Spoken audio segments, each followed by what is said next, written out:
The church bell tolled once, twice, and then fell silent, leaving only the sound of the wind pushing against the thin walls. The pews were filled with people who didn't smile. They watched instead, some with pity, some with envy, others with the sharp curiosity of gossip. At the altar, she stood in a simple white dress, the lace borrowed and the fabric stiff against her skin. Her hands clutched the bouquet so tightly the stems bit into her palms.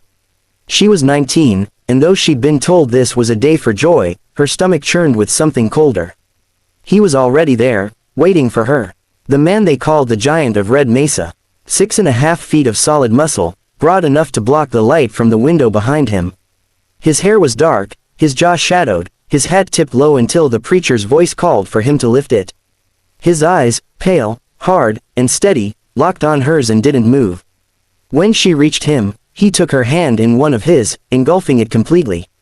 The vows came and went in a haze, her voice trembling while his was deep and unshakable. Then came the moment that would be whispered about in every corner of the county. When the preacher asked if he had words for his bride, the giant cowboy stepped closer, his shadow falling over her. In the next 13 winters, he said, his voice carrying to every ear in the church, "You'll give me 10 sons." The crowd shifted, murmuring under their breath. To some it was a vow of love and legacy, to others, it sounded like a sentence. Her breath caught, and for a heartbeat she forgot to answer. Then she forced a nod, because to refuse in front of them all would be to shame both her family and herself. He didn't smile at her acceptance, nor did he kiss her softly like the romance novels spoke of. Instead, he tipped his hat once to the crowd, as if sealing a bargain. The preacher pronounced them husband and wife, and the church doors opened to a wind sharp enough to make her shiver. They rode away from town on a single horse, his arm a heavy, solid weight around her as the open plains stretched ahead. The sun was setting, painting the sky in shades of fire, but the beauty of it felt distant, unreachable. 10 sons, she murmured under her breath, unsure if it was disbelief or a prayer. He heard her anyway. "Strong boys," he said. "Men who'll carry the name Carter long after I'm gone." The ranch appeared after miles of nothing, a massive spread of land ringed by low hills, a big barn that dwarfed the house, and herds grazing in the distance. It was impressive, even beautiful, but it felt more like a fortress than a home. He helped her down, his hand steadying her without gentleness. "This is yours now too," he said, as if ownership was enough to erase the ache in her chest. Inside, the house smelled faintly of leather, tobacco, and the faint trace of a woman's perfume, not hers. She noticed a photograph on the mantel, turned just enough toward the wall that she couldn't see it fully. When she reached for it, his voice came from behind her. "Don't." The word was low, heavy. She let her hand fall. Over supper, he spoke little, but when he did, it was with certainty. The fences would need repairing before winter. The cattle drive in spring would be twice the size this year. And, most of all, there would be no waiting on children. "Every winter counts," he said, like it was a law carved in stone. She nodded, though inside she wondered if he knew how heavy his vow felt on her shoulders. That night, as the wind howled against the shutters, she lay in a bed far too large for her, staring at the dark outline of the man she'd married. His breathing was slow, even, untroubled. Hers was not. Somewhere beyond the walls, a coyote cried, its voice thin and lonely. She knew she'd remember that sound, and the weight of his promise, for the rest of her life. The first winter came fast. Snow fell early, and the wind off the mesa cut through every seam in the house like a knife. She woke before dawn to find frost on the inside of the windows, her breath rising in pale clouds as she lit the stove. The giant cowboy, her husband, Eli Carter, was already gone most mornings, tending to the cattle before the sun could rise. He returned covered in ice, his beard crusted white, his eyes sharp as ever. At first, she tried to fill the silence between them with words, asking about his day, the ranch, his plans for spring. But his answers were short, often just a nod or a single sentence, as if speaking was something to be rationed like winter grain. She soon learned he listened more than he spoke, and what he didn't say carried as much weight as what he did. It wasn't long before she noticed the pressure behind his vow. On their wedding night, it had been clear enough, he intended to start a family immediately, but it was in the small ways he reminded her that his promise was no passing fancy. At the supper table, he'd talk of the Carter name as if it were a bloodline as old as the mountains. When she walked the ranch with him, he'd point out the land, the herds, the barns, and say, one day, all this will be theirs. Always theirs, never hers. But there were moments, rare and fleeting, when she caught glimpses of a man who wasn't made entirely of iron. Once, after a long day repairing a fence in the biting cold, he came inside, set his hat on the table, and poured 2 mugs of coffee without a word. They sat at the fire, steam rising between them, and for a moment his gaze softened. "My pa had 8 sons," he said quietly. "We buried 3 before they were grown." She didn't know whether to answer or reach for his hand, but before she could, he stood and went to the window, the softness gone. It was during the storm of January that she began to understand the full measure of the man she'd married. The wind rose to a scream and the snow came sideways, burying the fences and driving the cattle into drifts. Eli was out in it for hours, returning only to grab rope, lanterns, or a rifle. Once, when she begged him not to go back out into the white darkness, he said simply, "The herd is our blood. If they die, we die." And then he was gone again. She waited by the door, the lantern flickering low, her fingers raw from stoking the fire. Hours passed until finally, the shape of a man loomed in the blizzard. He came in half frozen, carrying a calf wrapped in his coat. She took it from him, laying it near the stove, and when she looked up at him, soaked, shivering, snow clinging to every inch of him, she realized that for all his strength, he was still flesh and bone. They didn't speak that night. She simply set a blanket over his shoulders as he sat at the table, and he didn't brush it away. In that silence, something shifted. It wasn't warmth exactly, but it was no longer just cold. As the weeks passed, she grew into her place on the ranch. She learned to patch fences, mend saddles, and calm skittish horses. Eli watched her work without praise, but without criticism either. The townsfolk began to talk, not about the strange vow anymore, but about how the young bride of the giant cowboy worked alongside him like she'd been born to it. But as the snow began to melt and the first thaw set in, she couldn't ignore the quiet pressure building again. Each time she felt the weight of his gaze linger, each time he mentioned the coming spring, she knew the vow of 10 sons was still there between them, heavy and unyielding. And though she still didn't understand why 13 winters mattered so much, she felt in her bones that the answer would not be a gentle one. Spring came in slow, muddy steps. The snow retreated from the hills, leaving the ground soft and dark. Streams swelled with meltwater, and the air, though warmer, carried the scent of damp earth and something restless. With the thaw came work, calves to be branded, fields to be mended, herds to be moved to richer pasture. Eli was out from sunup to sundown, and she was often beside him, learning to rope and ride without hesitation. But the change in season didn't bring lightness between them.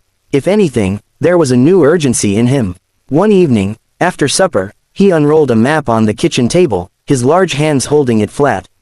"This ranch," he said, tapping the wide sweep of land marked in ink, "isn't as secure as it looks.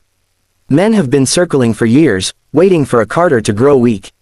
She frowned. "Weak? How?" He looked at her then, not with anger, but with something closer to sorrow. "No sons, no heirs, no one to hold it after me." It was then she understood. His vow at the altar hadn't been born from pride alone, it was fear. Fear that the Carter name would vanish, that all the land, the cattle, the sweat of generations would be carved up by strangers the moment he was gone.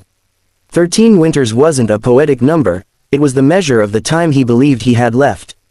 "My pa died at 52, he said quietly. His pa before him at the same age. 13 winters, maybe less, and the name dies unless, he didn't finish. He didn't have to. The revelation didn't make the weight any less, but it gave it shape. She saw him differently now, not as an unyielding force, but as a man racing against a clock only he could hear. Still, the pressure was relentless. That spring, he began building a second house on the property. When she asked why, he only said, "For the boys. They'll need their own place when they're grown." The certainty in his voice made her chest ache. Yet the ranch had its dangers beyond the ticking of years. One afternoon, while Eli was away driving cattle, she spotted a pair of riders on the ridge, watching the house. Strangers. They didn't come down, but they didn't leave quickly either. That night, when she told Eli, his jaw tightened. "They're from the McCall gang. They've wanted this land since before I was born." It was the first time she saw him load his rifle without a word. As summer stretched on, the tension didn't break. The McCalls kept to the hills, never approaching openly, but always there, like wolves at the edge of a campfire. Eli grew more protective, rarely letting her ride out alone, and when he did, he made her carry a revolver. Not for the snakes, he said when she protested, for the men.